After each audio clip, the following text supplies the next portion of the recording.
안녕하십니까. 공무원 시험을 준비하신 여러분들 반갑습니다. 저는 태양항공사 문제풀이 강의를 맡고 있는 김석 선생입니다.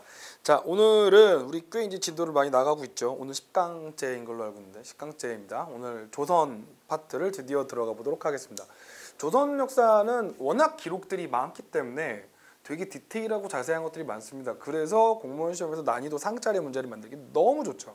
그러니까 좀 지역적인 문제들을 많이 낸다면 대다수가 조선사에서 많이 내기 때문에 여러분들이 굉장히 곤란을 많이 겪으시는 파트가 되는데, 기본적으로 조선사는 조선 초기에 이제 체제 정비 과정, 그러니까 세종대왕과 성종 때까지의 이제 우리가 보통 통치체제 정비 과정 파트가 꽤 많이 문제가 출제가 되고, 그 다음에 당연하겠지만 붕당사, 조선 중기를 수놓는 붕당사화가 되게 많이 출제가 되고요. 그 다음에 특히 이제 많이 출제되는 건 이제 대외 관계에서 통치제도도 많이 나오지만 대외 관계에서 우리 임진왜란과 병자호란의 양난을 전후로 해서 그 양난에서 일어난 일들, 이런 것들이 굉장히 많이 나옵니다. 크게 세 부분 정도로 나눌 수 있는데, 그래서 일단은 가장 메인 포인트는 어디냐면 붕당사입니다. 붕당사. 그러니까 통치체제는 그렇게 좀 쉬운데 붕당사가 생각보다 어렵거든요. 그래서 여러분들이 붕당사 파트를 좀 신경을 쓰셔서 공부했으면 좋겠습니다. 우리 책의 문제가 워낙 많아가지고 다시 한번 말씀드리지만 좀 난이도가 높은 문제들 위주로 문제를 풀어드리니까 그 점 다시 한번 생각하시고, 나머지 문제가 중요하지 않다는 거 아닙니다. 꼭 문제를 푸시고 우리 해설을 잘 참고해서 보셨으면 좋겠습니다. 그럼 시작해 보도록 하죠.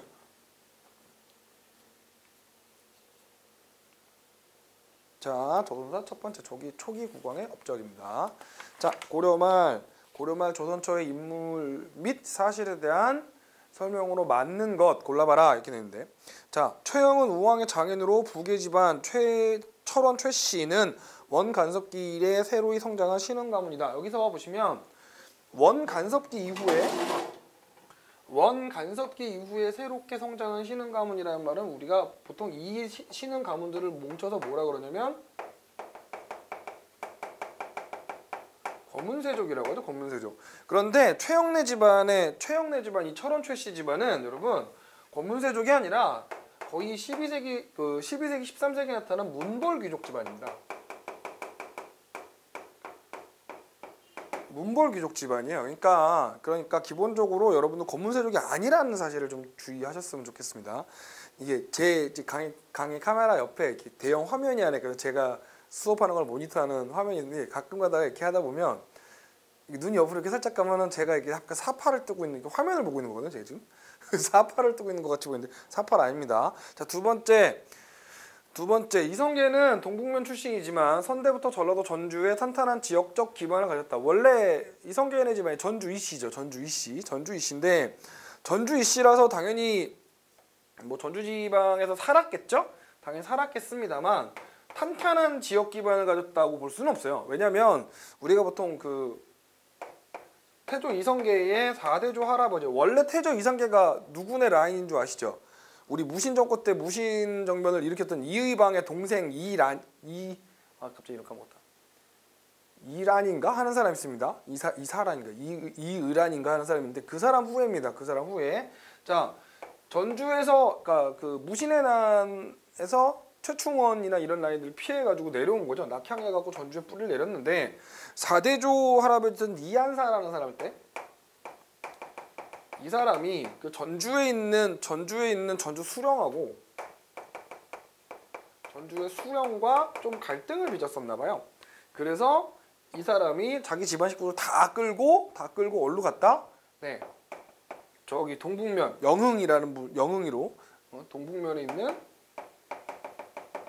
동북면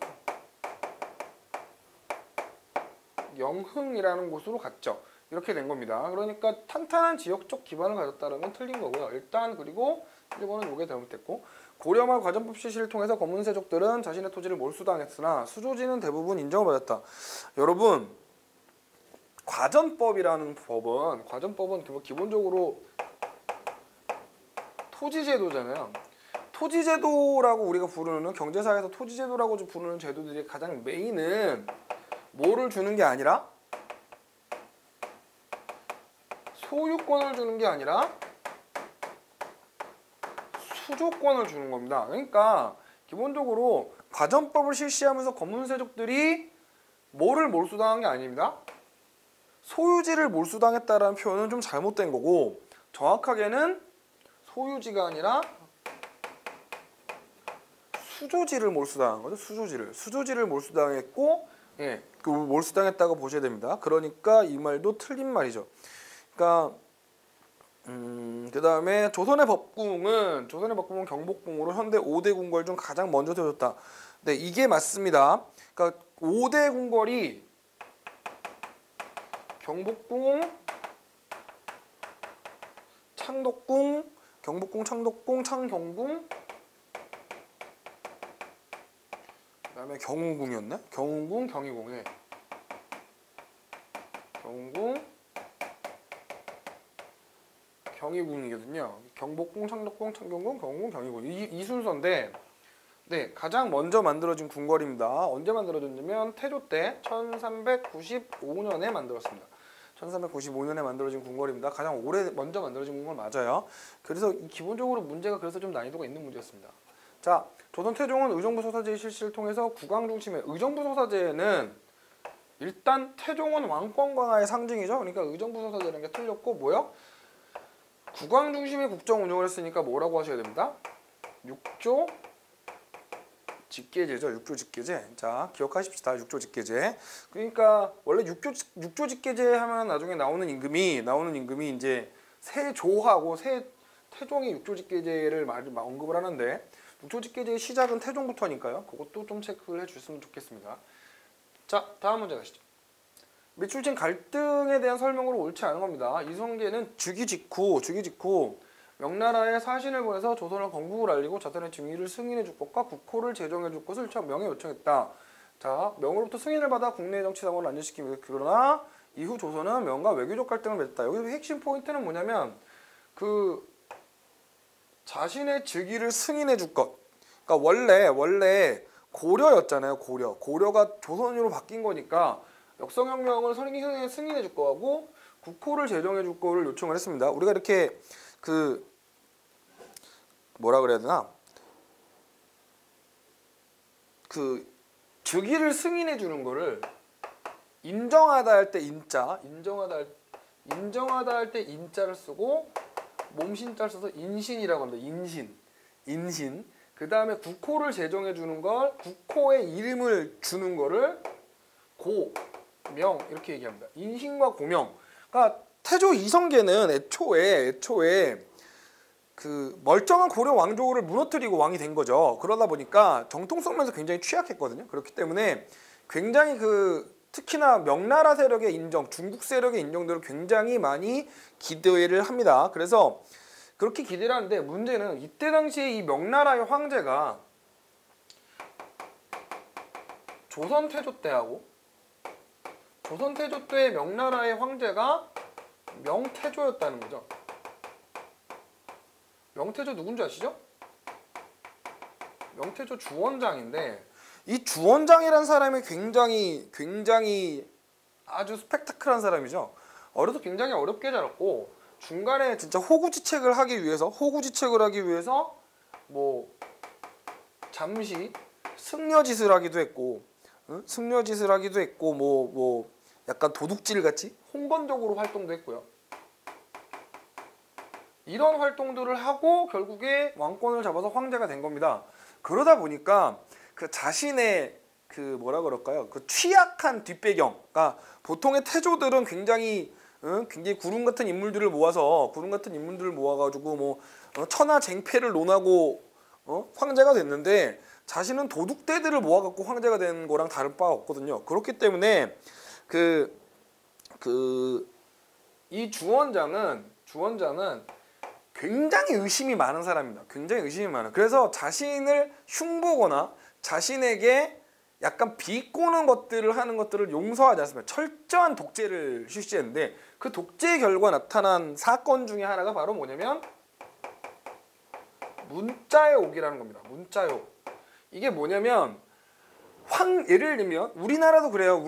조선도 여러분 조선 왕들의 이름을 보면 대부분 다 두 글자죠. 세종대왕이 이도, 뭐 참고로 뭐 정조 같은 경우에는 이산 이렇게 두 글자입니다. 조선의 왕의 이름은 두 글자인데 잘 대충 느낌이 오실지 모르겠지만 조선의 왕의 이름은 굉장히 잘 안 쓰는 한자를 갖다 습니다. 그거 왜 그러냐면 널리 알려진 한자를 쓰면 우리가 보통 파휘라고 해서 왕의 이름을 함부로 쓰지 못하게 합니다. 왕의 이름을 함부로 쓰지 못하게 합니다. 그렇기 때문에 나중에 태조 이방원도 왕이 된 다음에 아마 이름을 바꿨던 걸로 기억을 하는데 어쨌든 그렇게 됩니다. 그렇기 때문에 근데 이 주원장은 굉장히 의심이 많았던 사람이라고 했죠. 그래서 자신을 욕보이는 이런 단어들을 철저히 쓰지 못하게 합니다. 그러니까 대표적인 게 승려할 때의 스님할 때 승자 아니면은 뭐 이거 말고도 많아요. 이거 말고도 일단은 스님을 생각나게 한다 그래서 빛날 광자 같은 거 이런 거 못 쓰게 했습니다. 이런 거를 문서나 이런 거에 쓰면 그냥 이런 거를 문서에 쓰게 되면 바로 사형이에요. 이걸 문자의 옥이라 그러는데 태조는 원래 요동 정벌을 단행하려고 했었죠. 그래서 그 조선 국왕이 태조가 이 고명하고 인신을 요구했습니다. 아까 전에 말씀을 드렸지만 건국을 알리고 자신의 즉위를 알려줄 걸 요구했는데 이게 이제 태종 4년이거든요. 태종 3년? 태조 3년? 근데 주원장이 이거를 거부를 해버립니다. 왜 거절을 하냐? 기본적으로 이 당시에 조선이란 나라가 명나라를 칠 거라고 생각을 했었나 봐요. 그래서 이제 거절을 했고요. 그러다가 사단이 한번 일어나게 되는데 태조 5년에 조선이 명나라에 사신을 보냅니다. 조선이 명에 사신을 파견합니다. 그런데 이 사신이 보낸 외교, 표전이라 그러는데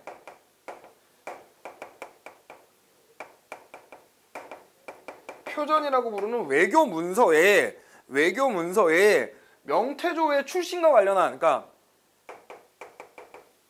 명태조가 문자의 옥에서 정했던 못 쓰는 글자들을 약간 비꼬아갖고 약간 명태조를 희롱하고 기만하는 문서를 썼다라고 그런 글자가 있다라고 해서 명태종이 발끈한 겁니다. 명태종이 발끈을 해서 이 명태조가 조선 사신을 억류하고 이 외교 문서를 만들었던 책임자, 표전 책임자를 압송할 걸 요구합니다. 원래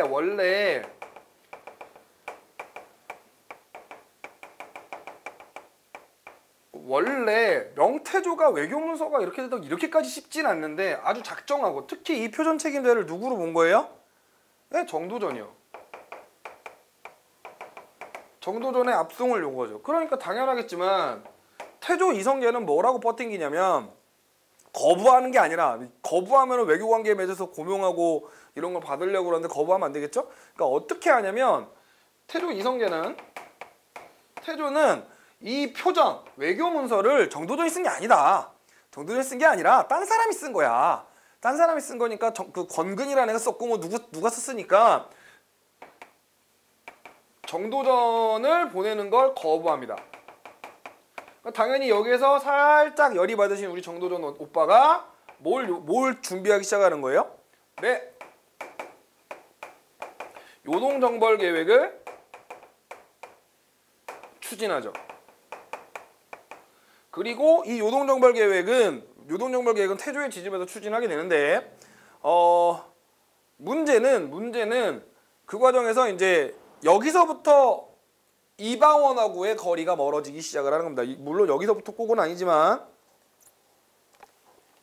아주 돌아올 수 없는 길을 건너죠. 이거를 우리가 문자의 옥 이렇게 얘기합니다. 승려할 때 승자가 이거였던 거야. 맞나? 요즘 한자를 나도 안 써봐가지고 두 개인가? 네, 승려할 때 승자입니다. 이런 것들을 못 쓰게 했답니다. 그래서 한번 이제 봅시다. 이 외교적 갈등이라는 게 뭔지 대충 아시겠죠? 정도전을 내놔라? 싫어요. 자, 조선으로 넘어온 여진인의 송환을 요구하면서 생긴 갈등이다. 이것도 맞습니다. 그러니까 기본적으로 이 여진인이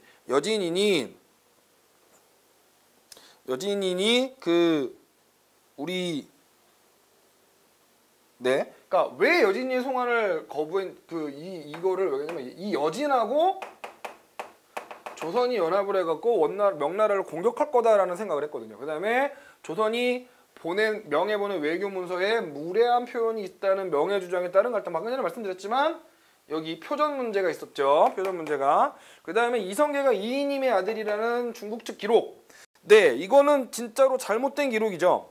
잘못된 기록인데 그 이이님은 참고로 그 정도전이라는 드라마를 보셨으면은 잘 아실 텐데 이성계하고 비슷한 연배, 약간 좀 이성계보다는 나이가 많습니다. 이성계보다는 약간 나이가 많습니다만 그 권문세족이었죠. 그러니까 이이님의 아들이라는 건 좀 특이 없는 건데 일단 중국 측 기록이 그렇게 돼 있어서 이걸 좀 바로 잡아달라. 중국 측 기록을 바로 잡아달라 이렇게 요구를 했는데 당연하겠지만 이걸 거부해버립니다. 예, 종계변무라고 해서 이걸 거부해버리고요. 그 다음에 그리고 이런 거 있을 때마다 네 조선 침공할 거야 이렇게 얘기하죠. 그런데 옳지 않은 건 4번인데요. 이런 외교 문제가 일어나서 결론적으로 무슨 일이 일어났냐면 조공 횟수가 변합니다. 그러니까 원래 조선은 굉장히 가까운 나라이기 때문에 1년에 3번의 조공을 갔거든요. 여러분 조공을 많이 가는 게 우리나라가 많이 얻어먹는 겁니다. 근데 이거를 네 주원장이 명태조가 3년에 한 번으로 바꿔버려요. 나중에 명태조가 죽고 난 이후에 그리고 우리도 태조 이성계가 죽고 이성계가 죽은 게 아니라 정종 때 돼서 이 관계가 조금 이제 회복이 돼가지고 다시 1년 3번으로 바뀌긴 합니다만 조공 획수의 문제가 발생을 하죠. 그런데 여기서 보시면 조공에 대해서 명황제가 내린 희사품의 양과 가치가 지나치게 적다. 이걸로 문제가 생긴 건 아닙니다. 그러니까 조공 횟수 갖고는 문제 생겼을지 몰라도 그 희사품의 양 갖고 문제가 생긴 게 아닙니다. 그래서 조금 많이 지엽적이죠. 이런 걸로 좀 많이 지엽적인. 그러니까 이 사건이 왜 일어났는지도 기본적으로 알아주시면 예 좋겠습니다. 다음 문제 넘어가죠. 문제 좀 어려운 문제였어요. 다음 문제 가겠습니다. 밑줄 친 그가 행한 정책으로 옳은 것. 그는 왕권을 안정시키기 위해 권세 있는 신하는 공신이든 처남이든 가리지 않고 처단했고 육조를 직접 장악해서 의정부 재산 중심의 정책 운영을 국왕 중심 체제로 바꿨다. 여기서 요거 힌트죠. 의정부 재상 중심의 정책을 국왕 중심으로 바꿨다. 이게 뭐예요? 네. 의정부 서사제를 뭘로 바꾼 거예요? 육조 직계제로 바꾼 거죠. 육조 직계제로 바꾼 임금이 2명 있습니다. 하나가 누구? 태종, 이방원. 그 다음에 나중에 단종 죽이고 올라가는 세조죠. 그런데 여기서 힌트가 뭐냐면 권세 있는 신하는 공신이든 처남이든 다 죽였다. 처남을 죽인 건 태종입니다. 중전 민씨의 처남이었던 그리고 자신을 굉장히 지지해서 자신이 왕이 되는데 왕자의 난에 굉장히 혁혁한 기여를 했던 민무부, 민무질 두 처남을 죽이죠. 네, 두 처남을 죽입니다. 그러니까 이거는 누구다? 세조가 아니라 태종입니다. 그러면 공법을 실시해서 전세를 낮추고 공평하게 부과했다. 공법의 실시는 연문구등법, 전분육등법으로라는 세종대왕 때 얘기고요. 언론기관인 사관원을 독립시켜서 대신을 견제하겠다. 이게 태종 때 한 일입니다. 사관원의 독립. 자, 원래 사관원은 사헌부, 그러니까 관리를 감찰하는 사헌부와 더불어 그 양사라고 불리죠. 양사. 하지만 이때의 사관원은 왕의 비호를 받는 그런 거였습니다. 그다음 호적 사업을 강화하고 보법을 실시해서 군정수를 늘렸다. 호적 사업을 가능하고 보법을 실시켜 군정수를 늘렸다.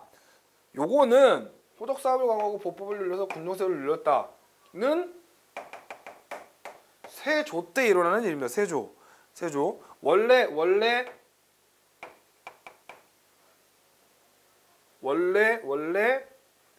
원래 있었던 제도에서 태종이 했었던 세조는 호패법을 다시 합니다. 다시 정리하고요. 이게 1489년에 59년이군요. 죄송합니다. 1459년에 이걸 다시 정리하고요. 그 다음에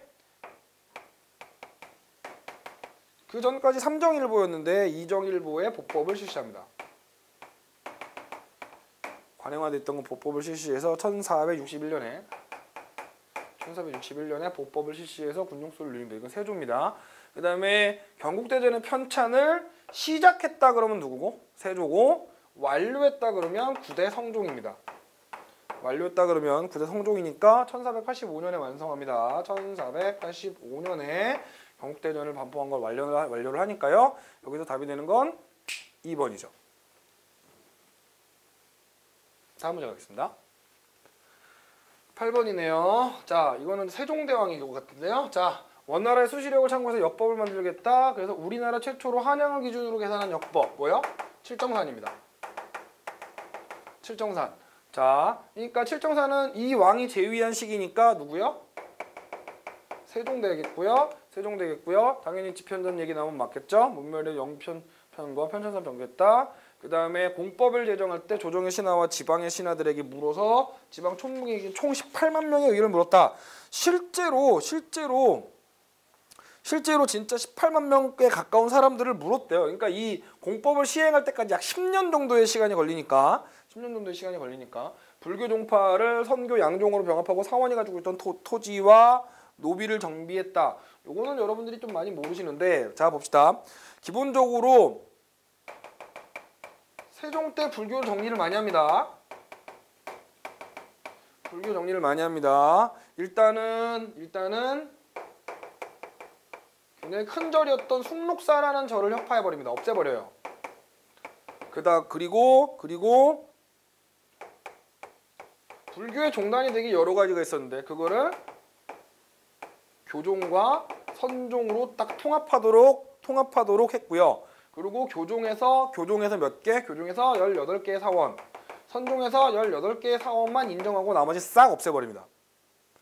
그러니까 이렇게 해서 총 36개의 사원만 남기고 절만 남기고 싹 없애버리는 거죠. 싹 없애버려요. 그 다음에 이렇게 해서 불교를 정리를 하는데 되게 아이러니한 건 세종 본인은 독실한 불교신자.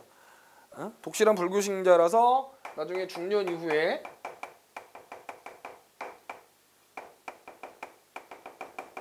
내불당이라는 걸 짓고 본인이 불교를 굉장히 신봉했다라는 되게 역사적 아이러니가 있습니다.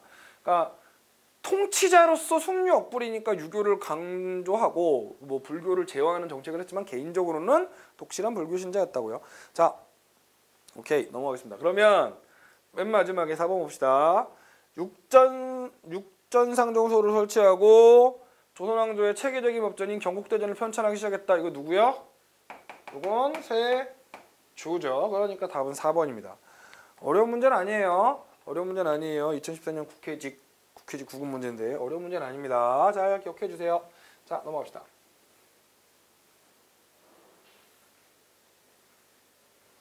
뿅. 자, 11번입니다. 밑줄친 내가 추진한 정책입니다. 자, 상황이 나이가 어려 무릇 좋지 않은 바를 모두 의정부 대신에게 논의하겠다. 지금 내가 왕통을 개성하여 국가의 모든 일을 처리하여 우리나라의 옛 제도를 지금 좀 잘렸네요. 제가 우리 책을 잠깐 봅시다. 복구하고자 한다. 지금부터 형조의 사형수를 제외한 모든 서문은 육조가 각각 그 직무를 담당하여 짓게 한다라는 표현이 나왔습니다. 그러니까 이거는 누구요? 일단 여기서 요 표현이죠. 상황이 나이다 어리다라는 표현에서 누구임을 알 수 있고요.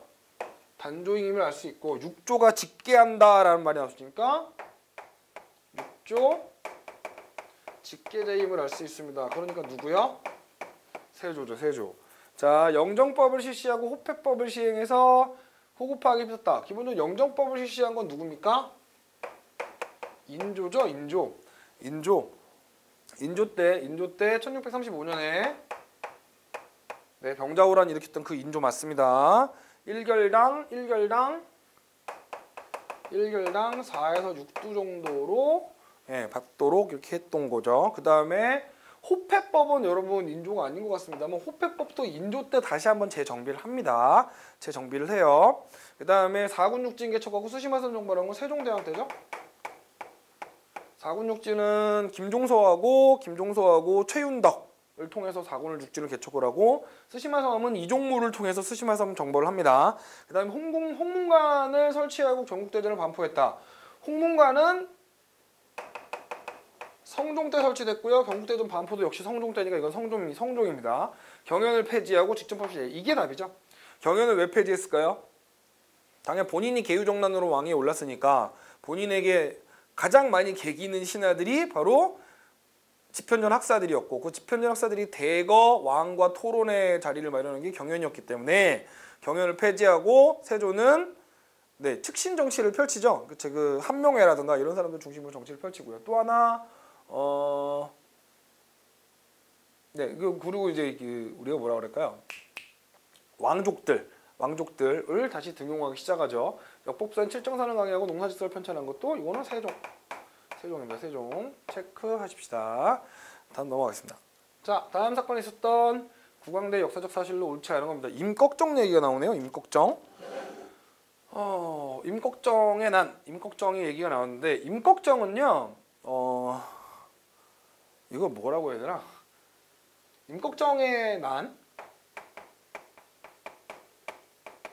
이 양반은 조선 명종 때에 일어난 일입니다. 임꺽정의 난은 조선 명종 때 일어난 일이에요. 조선 명종 때. 명종은 1545년서부터 1567년에 왕위를 하죠. 그 명종 위의 임금은 인종이고요. 인조 아닙니다. 인종이 죽고 명종이 왕위에 오르죠. 우리가 잘 알다시피 인종이 죽은 다음에 명종이 어린 나이에 왕위에 오릅니다. 명종이 어린 나이에 왕위에 오른데 그래서 인종에 비었던 문정왕후가 수렴청정을 하죠. 그죠? 수렴청정을 합니다. 그래서 여기서부터 파가 갈리죠. 그 명종의 외척 있던 대윤과 그 다음에 유님 윤원영인데 인종의 외척이었던 소윤이 서로 배틀을 붙고 그 결과로 일어난 게 뭡니까? 그 결과 일어난 게 일사사화죠. 그 결과로 일어난 게 일사사화입니다. 명종 때 일어났던 기본적인 사실들을 좀 기억을 해 주십시다. 그러니까 이렇게 왕이 힘이 없고 척신정치가 난리를 부리다 보니 자연스럽게 백성들의 삶이 굉장히 피폐해졌겠죠. 굉장히 피폐해지고 거기 다음에 이 명종 때 명종의 수렴청정을 했던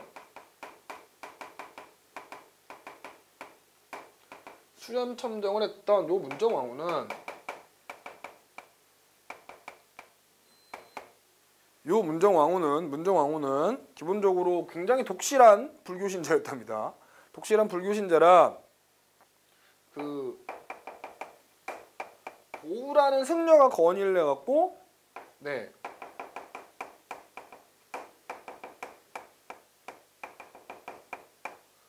선교 양종을 부활시키고 그 다음에 도첩제하고 원래 조선에는 승과가 없었죠? 다시 부활시킵니다. 승과를 부활시킵니다. 그러니까 이게 1551년이고요. 얘가 1552년입니다. 이렇게 승과를 부활시킵니다. 이렇게 일도 일어납니다. 자, 그리고 명종 때 일어났던 또 하나의 사건은 바로 을묘해변이죠. 명종 때 굉장히 중요한 사건들이 몇 개 일어납니다. 을사사화하고 을묘해변은 꼭 기억을 해주셔야 되는.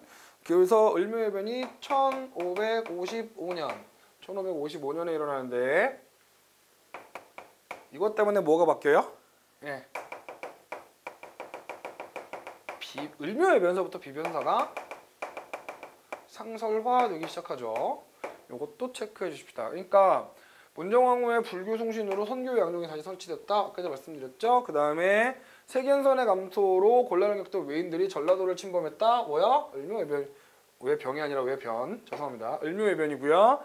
척신강 어신들은 많은 노동력을 투입해서 혜택지를 개간했다. 물론 문제는 척신들 여기요 여기 척신들. 물론 문제는 이 혜택지를 개간을 했는데 이거를 어디다 등록은 안 해요? 양안에 등록은 안 하는 거죠. 양안에 등록을 안 하니까 국가가 세금 걷는 토지가 아니니까 국가의 재정 수입은 아주 우울한 게 일어난 거고, 기본적으로 니탄계의 반란은 선조 때 일어났던 일입니다. 선조 때 그 두만강 쪽에 육진 지역에서 여진인이었던 니탄계가 반란을 일으킨 거죠. 이것 때문에 무슨 일이 일어나면 체크의 포인트. 이것 때문에 조선의 그 기본 수비 제도가 원래 뭐였어요? 진관 체제였죠. 이 니탄계의 반란 이후로 이게 뭘로? 재승방략이라는 시스템으로 바뀌게 된 계기가 되는 게 이 니탄계 난입니다. 그래서 선조 때 일어난 일이에요. 잘 기억을 해 주셨으면 합니다. 좀 중요한 거니까 기억을 해 주십시오. 자, 넘어가겠습니다. 문제를 많이 못 풀어드리고 싶은데 많이 못 풀어드려서 너무 죄송해요. 훈구 및 살인. 자, 워낙 중요한 라인이죠 또? 자, 갑시다. 19세기 조선 중기의 사회와 정치를 주도한 살인의 사상적 특징이래요. 기본적으로 살인의 사상적 특징이라 그랬으니까, 자, 요거는 좀 요 얘기를 해야죠. 그러니까 원래 살인이 처음부터 등장을 한 건 아니죠. 원래 훈구파가 있고 살인파가 있었잖아요. 원래 그죠? 훈구와 살인이 있고, 훈구파는 누구의 후예들? 고려를 조선 건국 세력이었던 급진파 사대부들의 후예들이고, 살인은 정몽주라든가 길제라든가 이 용곤파 사대부의 후예들이고요. 그래서 이 훈구파들은 용곤파 사대부의 후예들이고, 얘네들은 기본적으로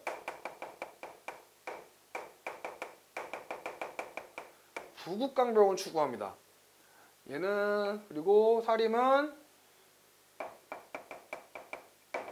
유교 중심의 왕도 정치를 꿈꾸죠. 그러니까 부국강병을 꿈꾸니까 굉장히 실용적인 특징을 가지고 있고, 얘는 유교 중심이니까 굉장히 이쪽으로 빠지는 겁니다. 그러다 보니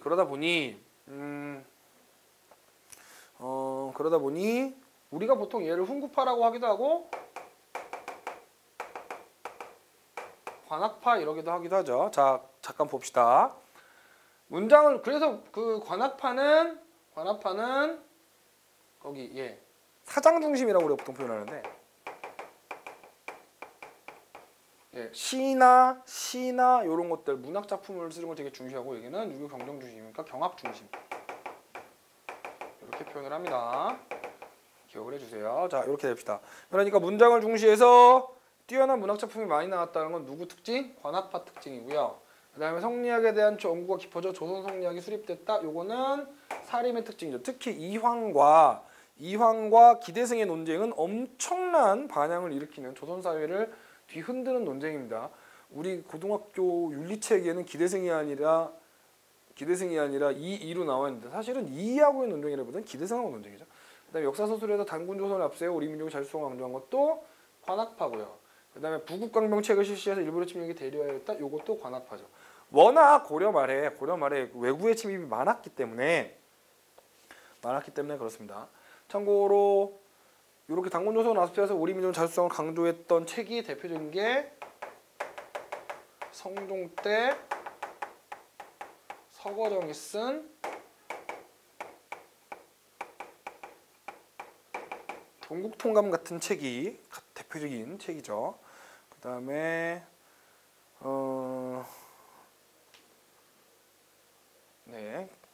참고로 이 살인 같은 경우에는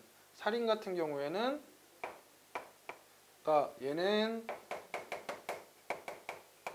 당군조선을 강조했던 반면에 사림은 기자조선을 강조했다는 것도 체크해 봅시다. 그래서 이 이가 기자실기라는 책도 썼으니까요. 잘 기억을 해 주셨으면 합니다. 넘어갈게요. 난이도는 그렇게 어려운 문제는 아니었습니다.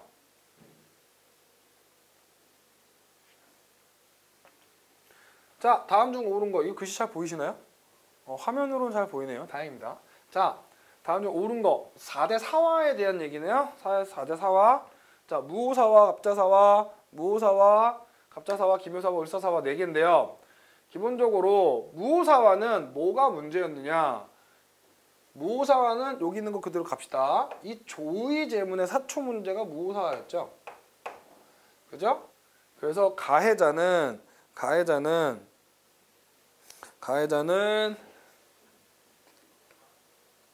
그 다음에 여기 뒤는 다 맞는 것 같은데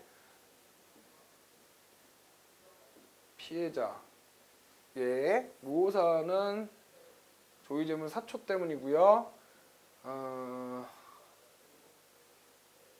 김일송, 김갱필 등의 부중파인가 살인파가 이렇게 왕창 먹고 그 다음에 갑자사화가 패배, 윤시, 퇴출 문제였죠. 그래서 요거는 가해자가 유자강동 흥국하고 그 다음에 김일송 등 살인파인가 이렇게 되나? 요건 좀 피해자가 갑자기 좀 헷갈리네요. 피해자가 좀 갑자기 헷갈리네요. 자, 그 다음에 김효사화는 조광조의 혁신 정치가 원인이었죠. 그래서 그리고 을사사화는 당연하겠지만 왕위 계승 문제를 가지고 왕위 계승 문제를 간 겁니다. 그래서 당연히 윤원영 등의 소윤파가 가해자고 윤 등의 대윤파가 피해자 이렇게 되는 거죠. 자, 그러니까 옳은 건 4번밖에 없네요. 4번밖에 없네요. 자, 요거는 뭐 일단 보통 요거까지는 안 물어보고요. 요거에만 이름하고 원인 정도 물어보는 문제들로 많이 언급을 합니다. 기억을 해 주십시오. 21번입니다.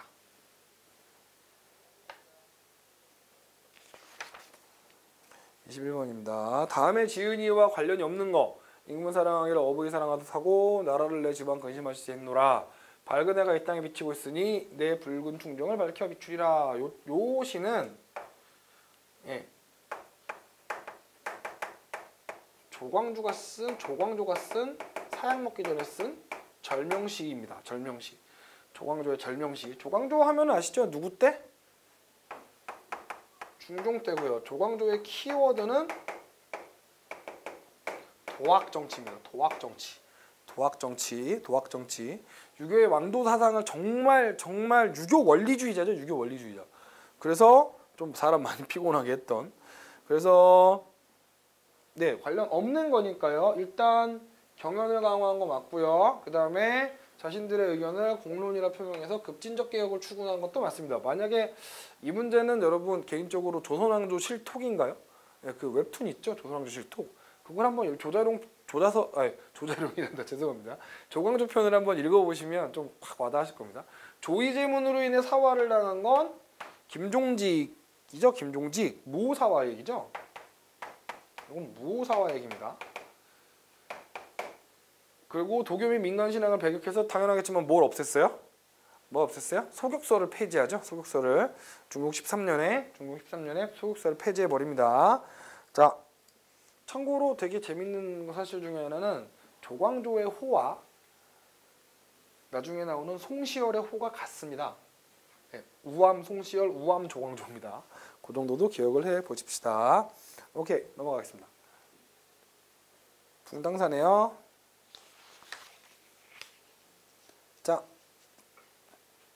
자, 붕당사입니다. 다음의 사건과 관련된 25번 봅시다. 붕당사는 워낙 중요하니까 다음의 사건과 관련한 설명으로 옳은 거. 김용원이 과거에 장원을 급제하여 이조 전랑의 물망에 올랐으나 윤원영의 문객이었다. 이하여 심의겸이 반대하였다. 그 후 심충겸이 장원급제를 하여 이조 전랑에 청구했으나 외척이라 해서 김용원이 반대했다. 뭐의 시작입니까? 뭐의 시작? 붕당의 시작이죠. 그래서 원래 뭐 여러분들 뭐 기본적으로 아시겠습니다만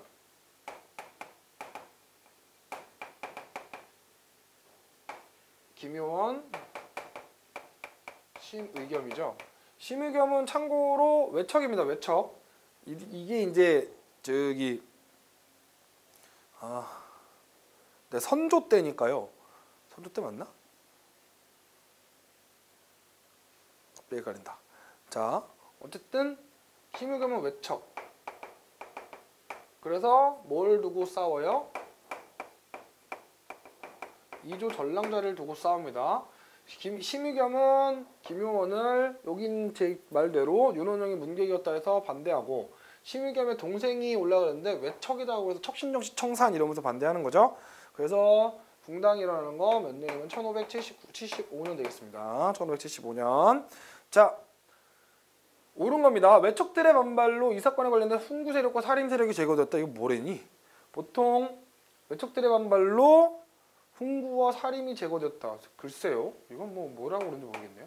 심의겸 쪽에서는 정치의 도덕성을 강조한 서경덕, 이황, 조식의 문인들이 가세했다. 여러분, 여기서 서경덕, 이황, 조식의 문인들은 김효원 내에 갔던 동인들입니다. 동인들. 동인이고 심의겸, 서인입니다. 외우기시기 힘들면 심의겸의 시옷과 서인의 시옷, 심의겸의 시옷과 성인의 서인의 시옷 요거 붙이시면 이 좀 넣기 쉬워요. 그래서 이 성혼의 문인들은 주기론에 입각해서 양쪽을 모두 비판하여 타협안을 제시했다. 물론 자, 이 같은 정말 도학적 승려 같은, 심지어 잠시 가기도 했었죠. 이 같은 사람은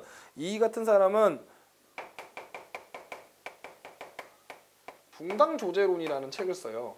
붕당조제론이라는 책을 통해서 그 서로 조화를 이룹시다, 타협안을 제시합시다 이렇게 나왔는데, 이 붕당조제론에서 타협안을 제시한 것 때문에 동인에게 탄핵을 당합니다. 동인들에게 탄핵을 당해요. 거기에 발끈한 이의 제자들, 이와 성혼의 문화생들이 동인을 까기 시작을 하고, 그러면서 결과적으로 이는 어쩔 수 없이 서인 쪽으로 갈 수밖에 없는 상황이 된 거죠. 자, 타협안 제시한 것까지는 안 되고요. 이 사건 이후 사립을 중심으로 정치적 학문적 견해에 따른 붕당이 나타났다. 예, 맞는 이야기입니다. 맞는 얘기입니다. 자, 잘 기억을 해주세요. 붕당사는 워낙 중요한 게 많으니까 문제 잘 나옵니다. 넘어가시죠. 자, 예속논쟁입니다. 붕당사의 꽃이죠, 꽃. 예속논쟁. 자, 보실까요? 조선시대에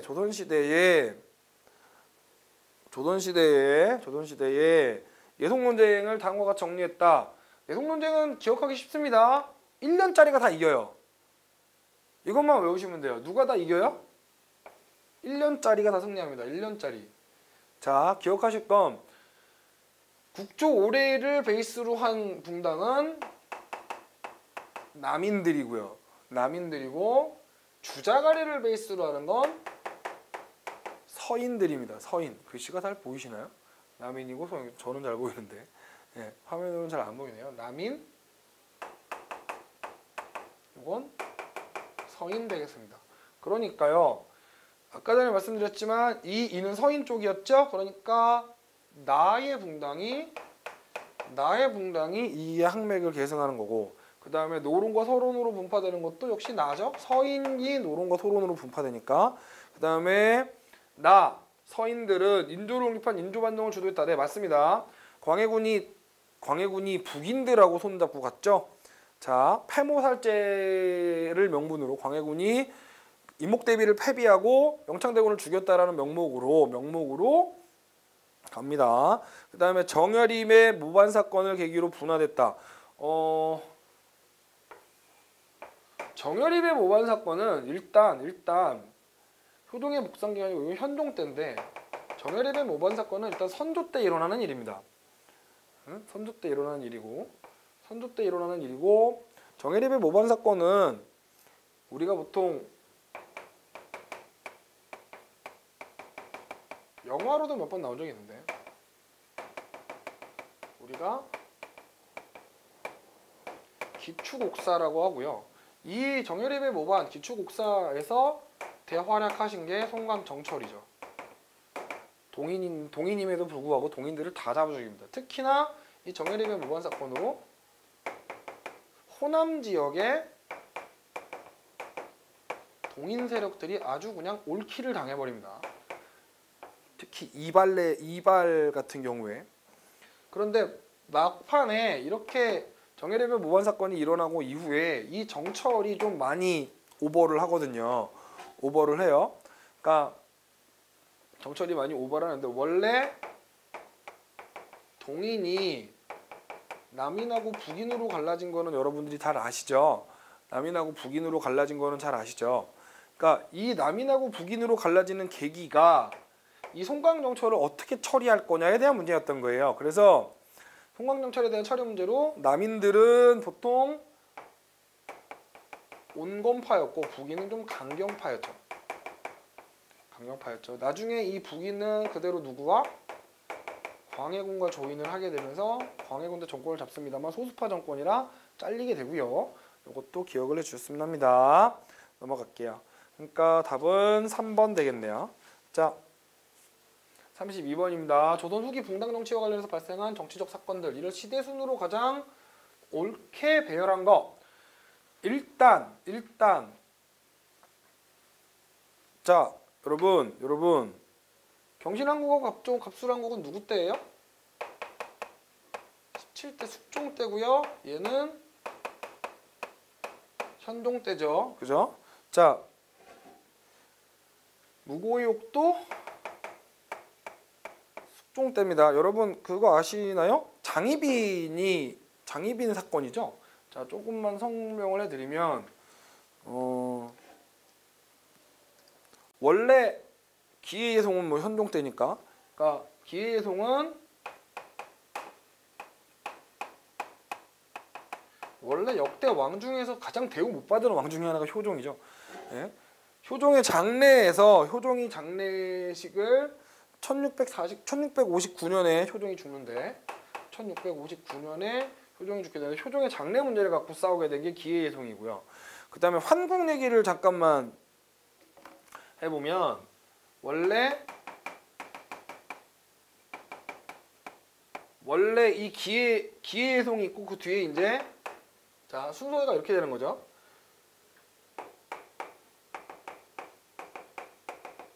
기해예송이 일어납니다. 기해예송이. 그래서 효종 장례 문제였고 효종의 장례 문제였고 그래서 1년을 대신한 누가 이겨요? 서인의 승리. 서인과 남인 중에. 그런 다음에 10년 정도 있다가 10년 정도 1674년에 1674년에 갑인예송이 일어나죠. 여기다 쓸게요. 1674년에 갑인예송이 일어납니다. 여기서 누구의 장례? 효종 비의 장례식이죠. 여기서 누가 이겨요? 남인이 승리하죠.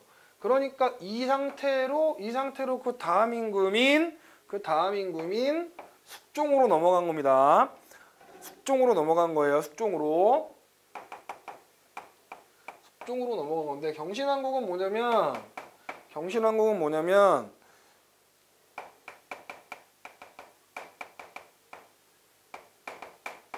유황남용 사건이라는 사건을 계기로 남인 정권이 누구로? 서인 정권으로 넘어가는 상황입니다. 이게 경신왕국이고 그 다음에 기사왕국이 있죠. 이거는 뭐냐면 이제 여기서 이제 등장하는 게 희빈 장씨. 희빈 장씨가 아들을 낳습니다. 아들을 낳아요. 그게 이제 후에 경종이 되는 세자를 아들을 낳는데 이 경종이 되는 이 아들을 원자를 세자로 정하려고 합니다. 원자 정호 문제가 생겨요. 원자 정호 문제가 생깁니다. 그러니까 세자로 빨리 책봉하려고 했던 거죠. 1살 때인가 2살 때인가 세자 책봉해버리려고 그런 건데, 그러니까 당연히 유교 원리주의자였던 누가 서인이 반대를 합니다. 서인을 싹 쓸어버리고 다시 누가 남인이 되는 거죠. 요 기사왕국에서 누가 죽고 우암 송시열 사망하시죠. 그리고 맨 마지막에 갑술왕국에서 뭐가 일어나냐면, 갑술왕국에서 이제 아시다시피 우리가 잘 아시는 동의 사건, 숙빈 최씨, 인현왕후가 복위를 하죠. 참고로 경신왕국이 1680년이고 기사왕국이 몇 년이더라? 까먹었다. 이게 1684년입니다. 1694년. 갑술왕국이 1694년. 인현왕후가 복위합니다. 복위하게 되면서 장희빈이 다시 후궁으로 쫓겨나죠. 그래서 다시 남인이 쓸리고 누가 서인이 권력을 잡게 되는 거죠. 그죠? 요게 권력을 잡는 애들이 여기 이렇게 되는 거죠. 요게 갑술왕국. 그러다가 맨 마지막에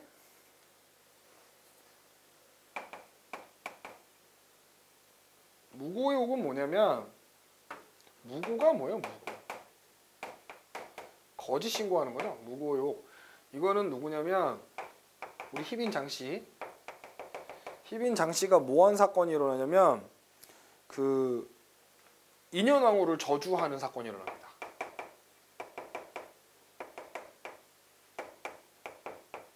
이게 걸려요.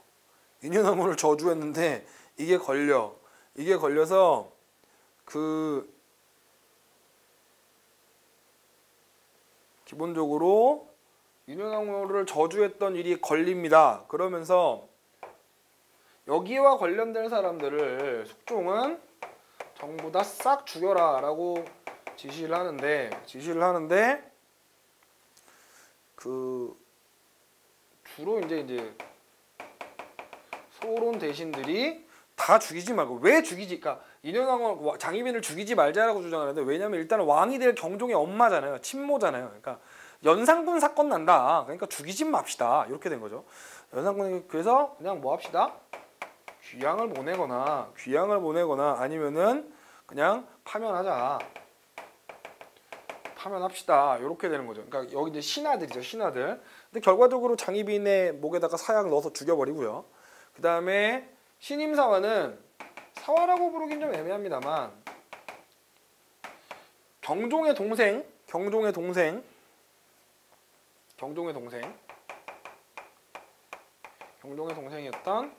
연인군이죠. 가끔 착각하시 연임군 그렇게 쓰는 분 계시던데, 연인군입니다. 연인군이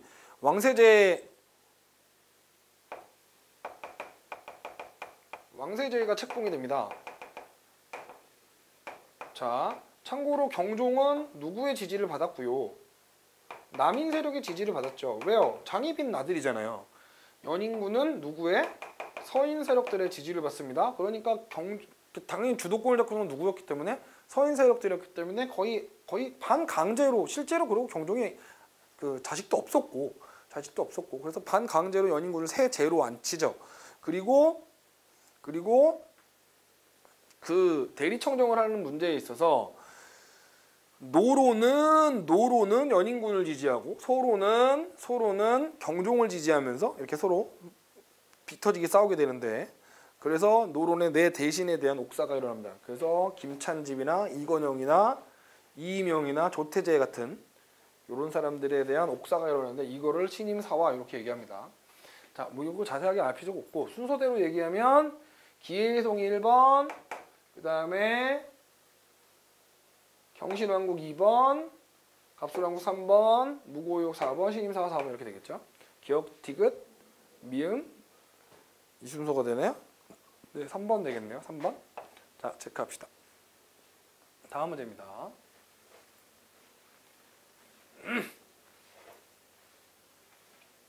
문제입니다. 조선시대 붕당 정치에 대한 설명으로 가장 적절한 거를 골라보래요. 자, 가장 적절한 거. 자, 어려운 문제는 아닙니다. 어려운 문제는 아닙니다. 자, 이거 쉬우니까 갈게요. 기성사림을 중심으로 동인형 성능이 아니죠. 네, 기성사림을 중심으로 심의겸이 기성사림입니다. 서인이 형성되고요. 이황과 조식의 학통을 개성한 동인은 정여림의 오반 사건을 계기로 맞아요. 온건파가 남인이었죠. 급진파인 북인으로 분열된 거죠. 노로는 윤중을 중심으로 결집하여서 실리를 중시하는 반면 적극적인 북방 정책을 추진하는 경향을 보였다. 좀 짜증나는 질문이긴 한데 적극적인 북방 정책을 주장했다라는 점에서 노로는 아닙니다. 노로는 그런 거 안 하거든요. 응? 노로는 그런 거 안 하거든요. 그래서 보통 요런 거를 주장하는 그러니까 기본적으로 노로는 명분론을 중시하고요. 소로는 실리를 중시로 하는 특징을 갖습니다. 그러니까 여기서 노론이 아니라 뭐야? 소론 되겠죠. 현동 때 두 차례 예송이 발생하면서 서인과 나인의 대립이 격화되었다. 네, 맞는 얘기입니다. 자, 이 정도로 체크하시면 될 것 같아요. 남인과 북인으로 나눠지는 사건은 보통 연도가 1591년에 갈라섭니다. 자, 여기까지 잠깐 하고요. 영조와 정조 이제 세도 정치기 얘기가 나오는데 여기는 잠시 쉬었다가 힘드셨죠? 거의 1시간 가까이 수업을 듣는 게 여러분 쉽지가 않으실 텐데요. 자, 잠시 쉬었다가 다음 수업 진행하도록 하죠. 잠시만 쉬었다 가겠습니다.